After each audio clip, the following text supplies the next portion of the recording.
Hello बच्चों, स्वागत है आपका अपनी classes exam study with you में। तो बच्चों, जैसा कि आप सभी जानते हैं कि हम लोग कक्षा 9th के बाद सोशल साइंस के बारे में पढ़ रहे हैं बेटा, जिसमें कि मैं वेरी मोस्ट इंपॉर्टेंट क्वेश्चन बेटा आप लोगों के लिए लेके आया हूं। अगर आप लोग चैनल पे नए हैं तो प्लीज़ आप लोग चैनल को सब्सक्राइब कर लीजिएगा और बेल आइकन को प्रेस करना आप लोग बिल्कुल भी मत भूलिएगा बेटा।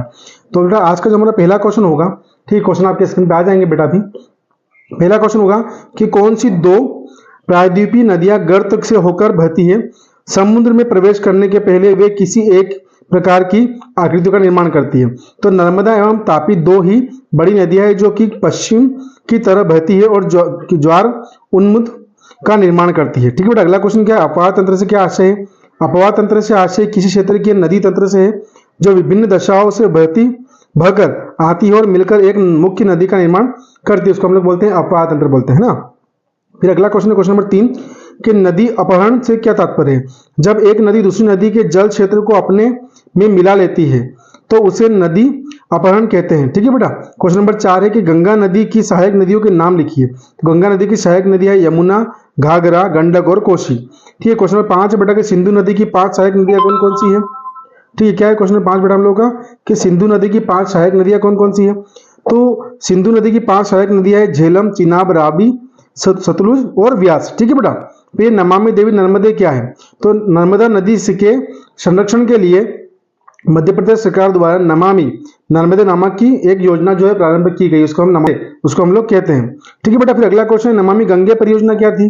ठीक है, नमामि गंगे परियोजना एक एकीकृत संरक्षण मिशन है।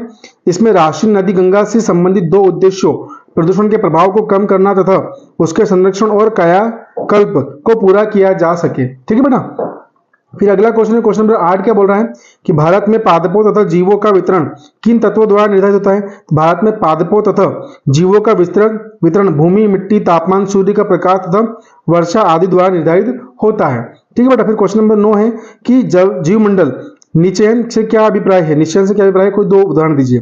तो भारत में जैव विविधता की सुरक्षा के लिए अनेक प्रयास किए जा रहे हैं। इस योजना के अंतर्गत नीलगिरी में भारत का प्रथम जीव आरक्षित क्षेत्र बायोस्फीयर रिजर्व स्थापित किया गया है। यह कर्नाटक, तमिलनाडु और केरल के समीपवर्ती क्षेत्रों में फैला है। इसका क्षेत्रफल 5500 वर्ग किलोमीटर। इस योजना के अंतर्गत प्रत्येक जंतु तथा पौधों का संरक्षण अनिवार्य है। इसकी स्थापना 1986 में की गई थी। उत्तराखंड के हिमालय क्षेत्र में नंदा देवी का जीव आरक्षण क्षेत्र 1988 में स्थापित किया गया था। ठीक है बेटा, आज की क्लास बेटा आज यहीं पे खत्म हो रही है। बेटा क्लास अगर आपको पसंद आई हो तो प्लीज आप लोग चैनल को सब्सक्राइब कर लीजिएगा और बेल आइकन को प्रेस करना बिल्कुल भी मत भूलिएगा। Thank you so much.